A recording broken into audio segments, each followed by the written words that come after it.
Talk about the special guest coming up this weekend, Coach, and how it might inspire you guys against Duluth. Yeah, so we have Chase Kimball that will be here this weekend, and Chase, of course, was a player in our program for the last 4 years. He was hurt against Duluth last season, the beginning of the second half, suffered a severe spinal injury. So he ended up staying in the hospital in Duluth for a couple of months before flying home on a medical ambulance back to Houston, where he was in a hospital for another couple of months there. So Chase is a really special guy. He's walked in graduation this past spring, and he'll be flying in Thursday night to be with us. We wanted to have him here for this game, in part too because the folks in Duluth were so good to him and to our program, and helping him be comfortable while he was in Duluth. I mean, that was probably the hardest thing for me, is I wish I could have been there like every day, and I couldn't because he was in Duluth. And so they really had taken care of that issue, and their players, their coaches, administrators stopped into the hospital frequently to visit with him. So we wanted to have Chase back for this game for him, and to kind of bring the two schools together one more time, just given how everything came together last November. How scary is it as a coach when you hear the term spinal injury, because you know those can be catastrophic sometimes? Yeah, it was the first one that I had ever experienced as a coach, and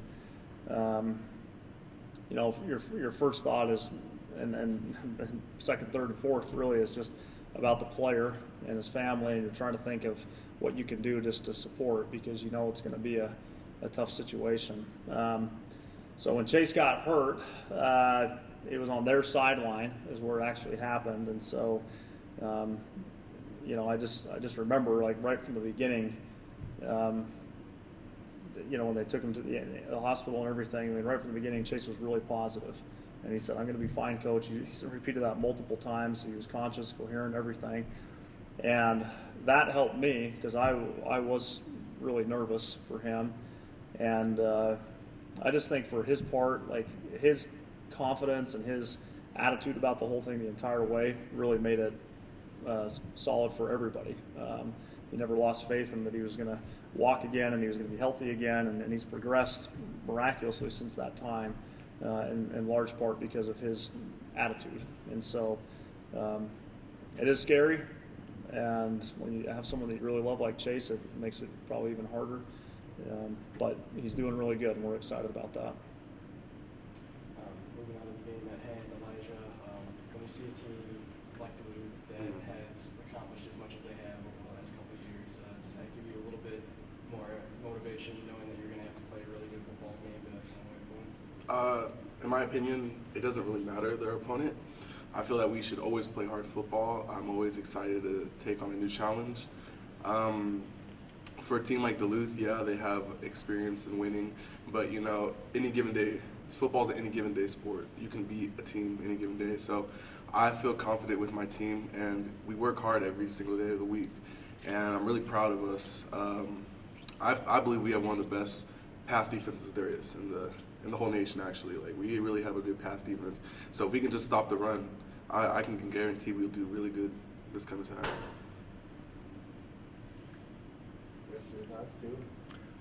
Just going back to what Eli said, it's an any given day type sport. If we come out and do what we know we can do and play to our capabilities, we'll be fine. If we finish converting on third down, step up our run game, and keep running the ball, get in the end zone, we'll be fine. And I think, to what Eli said as well, just playing a better opponent, I think that can bring out the best of you in a lot of ways. I think when you can play to a higher caliber and you play to your best capability, you're going to do great things. And I think our team is bought in. I think it showed in the second half of our last game what happens when we buy in and just do the things that we're taught and keep putting the pedal down. So I think we'll be good in that respect.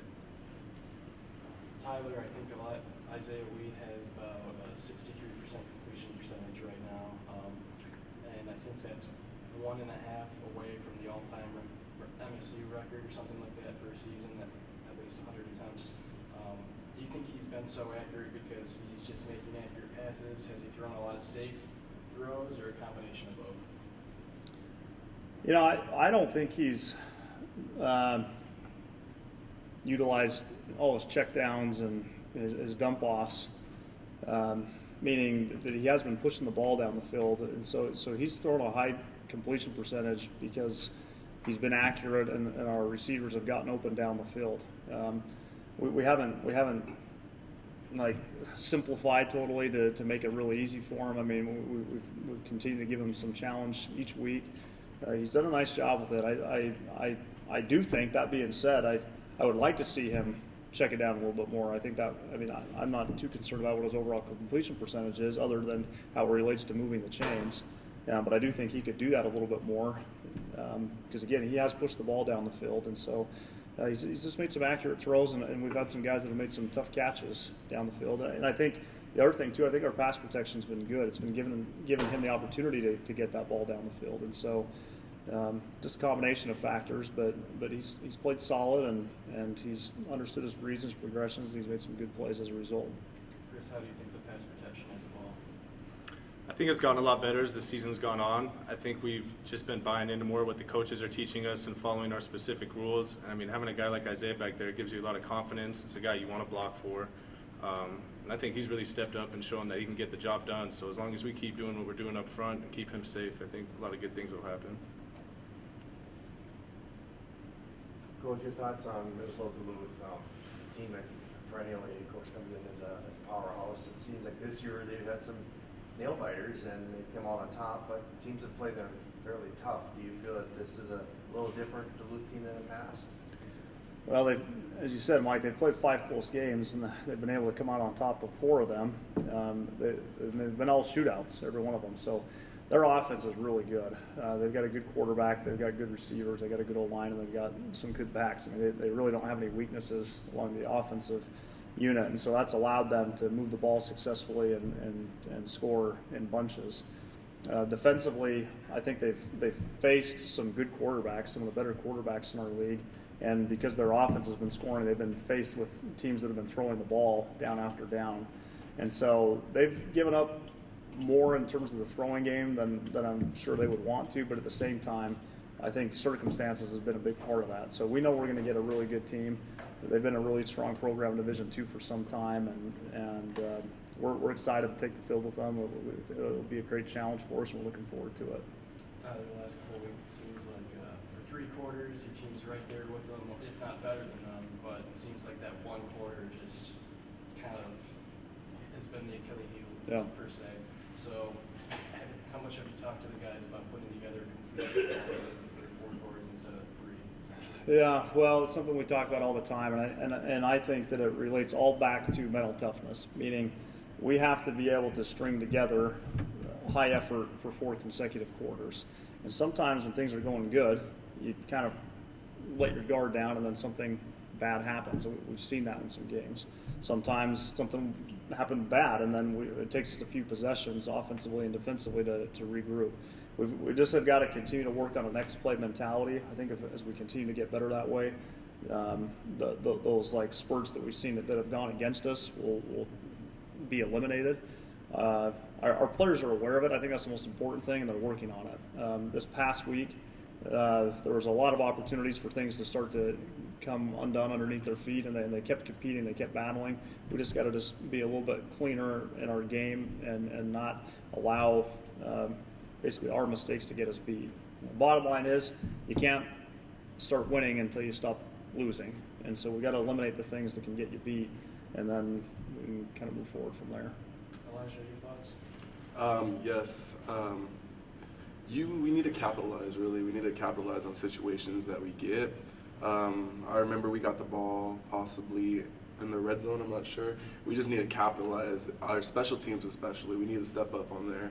I know I play some special teams, and I feel that we need to work on that. I remember Coach pulled me to the side saying that I was going in for a hit on the guy, but I was letting the outside wing come free, so I adjusted that. But we really need to capitalize on like advanced opportunities, and we need to stop giving up the ball when we have it. You've already mentioned how good your pass defense is, maybe one of the best in the nation. Yeah. Run defense does leave a little bit to be desired there. So as a defensive lineman, how do you have to shore up that and kind of help your secondary out? We need to fire it up on the D-line. I think we have a bunch of guys who like to lead by actions, but not really many guys who like to lead by speaking. Like me, I don't like speaking as often as I have to, But I feel that if I need to step up there, I want to be a successful team and I want to win. And so we just need to be stronger and win the gaps, like our coach says. Our coach says we got to love it, we got to love the process. The process of going to college, the product is you get a degree, but the process is so much more important than that paper at the end. You learn the abilities to be successful after life, So I feel that if we just do what coach says, we will be a successful D-line. We don't have weak guys on the D-line. We have strong guys. We have capable guys. I feel every week that we go out there, we are the better team. And, we just got to show it now. And I think this week is the best time to show it.